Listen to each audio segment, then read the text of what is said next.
চীনের AI DeepSeek ডাউনলোডের উপর নিষেধাজ্ঞা আরোপ করেছে দক্ষিণ কোরিয়ার ডাটা সুরক্ষা সংস্থা। ব্যক্তিগত তথ্য সুরক্ষার কিছু নিয়ম না মানায় ডিপসিকের নতুন ডাউনলোড বন্ধ করা হয়েছে দেশটিতে।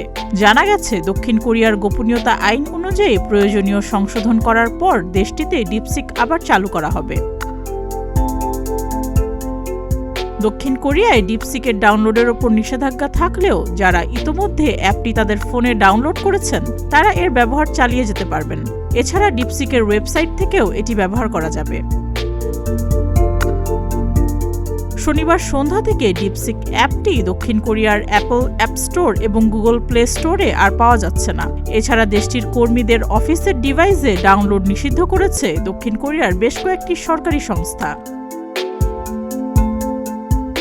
গত মাসের শেষে ডিপসিকের নতুন অ্যাপটি চালু হওয়ার পর প্রযুক্তি শিল্প, বিশেষ করে যুক্তরাষ্ট্রের কৃত্রিম বুদ্ধিমত্তার নেতৃত্ব নিয়ে উদ্বেগ সৃষ্টি হয়েছে। তাইওয়ান এবং অস্ট্রেলিয়াও তাদের সরকারি ডিভাইসগুলো থেকে ডিপসিক নিষিদ্ধ করেছে। যুক্তরাষ্ট্রের ভার্জিনিয়া ও নিউ ইয়র্কে ইতোমধ্যে ডিপসিক ব্যবহারে নিষেধাজ্ঞা আরোপ করা হয়েছে। সম্প্রতি দক্ষিণ কোরিয়ায় অত্যন্ত জনপ্রিয় হয়ে ওঠে ডিপসিক অ্যাপ এবং অ্যাপ স্টোরে শীর্ষস্থান দখল করে নেয়।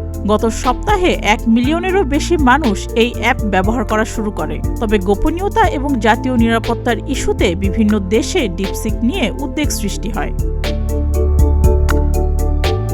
সুস্মিতা, প্রতিদিনের বাংলাদেশ।